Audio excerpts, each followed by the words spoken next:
Hey guys! Here are a real-life story about Werewolf.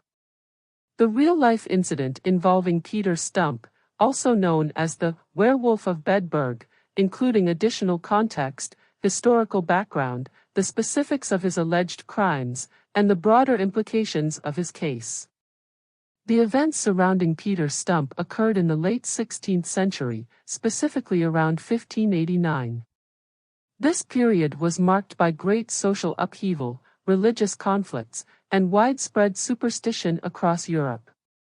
The Protestant Reformation and the Catholic Counter-Reformation had divided the continent, leading to wars, witch hunts, and the persecution of those seen as heretics or practitioners of dark arts. Geographic location: the village of Bedburg, located in the electorate of Cologne, now part of modern-day Germany, was a rural community within the Holy Roman Empire. Bedburg, like many European villages of the time, was deeply religious and superstitious. The area was predominantly Catholic, but it was also influenced by Protestant ideas, which contributed to the heightened tensions of the era. Social and religious climate: during this time, the fear of witches, werewolves, and other supernatural beings was pervasive. The belief in werewolves, humans who could transform into wolves through a pact with the devil, was particularly strong in rural areas. These beliefs were often supported by the Catholic Church, which saw such occurrences as evidence of Satan's influence on earth.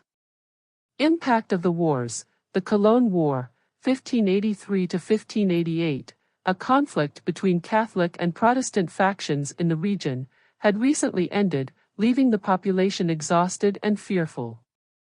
The war had devastated many areas, leading to famine, disease, and social instability. In this environment, any unexplained phenomena, such as sudden deaths or disappearances, were often attributed to malevolent supernatural forces. Peter Stump, the man and the myth. Background: Peter Stump, sometimes spelled Stump or Stub, was a wealthy farmer and widower who lived in the village of Eprath, near Bedburg. He was reportedly a well-respected member of the community and a man of some means, owning considerable land and livestock. Stump was also a father, with 2 known children, a son and a daughter. Rumors and suspicion: despite his outward respectability, rumors began to circulate about Stump's involvement in dark practices. These suspicions were likely fueled by the mysterious deaths and disappearances that plagued the region. As the number of unexplained deaths grew, so did the fear and paranoia among the villagers. The mysterious deaths. Victims: over a period of 25 years, numerous women, children, and livestock were found mutilated and dismembered in and around Bedburg. The bodies were often horribly mangled, with limbs torn apart and sometimes partially eaten. The brutality of these killings led the breaking wheel. Stump was strapped to a breaking wheel, also known as the Catherine wheel. This device was used to inflict maximum pain by breaking the bones of the condemned person before death. Stump's limbs were shattered with the blunt side of an axe to ensure he could not rise from the grave as a werewolf. Tearing with pincers: his flesh was torn from his body with red-hot pincers, a method intended to cause excruciating pain.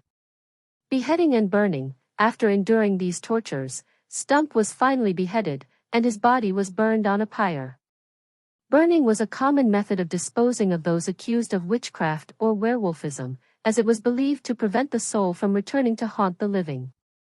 Daughter and mistress: Stump's daughter, Sybil, and his mistress were also accused of being accomplices in his crimes. They were sentenced to death by being flayed and strangled, and their bodies were also burned alongside Stump's remains. This was a common practice at the time, as family members of those accused of witchcraft or lycanthropy were often believed to be complicit. Public display: as a final deterrent, the authorities erected a pole with a wheel on top, to which they attached the figure of a wolf. At the top of the pole, they placed Stump's severed head as a warning to others. This macabre display was intended to symbolize Stump's transformation into a werewolf and to remind the community of the dangers of consorting with the devil. Community impact. The execution of Peter Stump had a profound effect on the local community. It reinforced the belief in werewolves and the power of the devil, contributing to the widespread fear of the supernatural that characterized the period. The case also served to justify the continued persecution of those accused of witchcraft or lycanthropy. Skeptical analysis. Over the centuries, historians and scholars have re-examined the case of Peter Stump, often with a critical eye. Many now believe that Stump was a victim of mass hysteria, superstition, and possibly a personal or political vendetta. The story of the magical belt and Stump's transformation into a wolf is seen as a reflection of the fears and beliefs of the time, rather than evidence of actual Lucan theory. Land and wealth. Some historians have speculated that Stump's wealth and status in the community may have made him a target. Accusations of witchcraft and lycanthropy were often used as a means to confiscate property or eliminate rivals.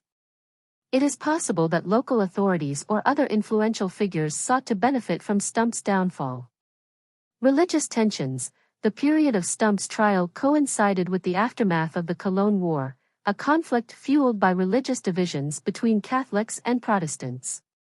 In this context, accusations of witchcraft and werewolfism could also be seen as a way to root out perceived heretics or to consolidate power in a turbulent time.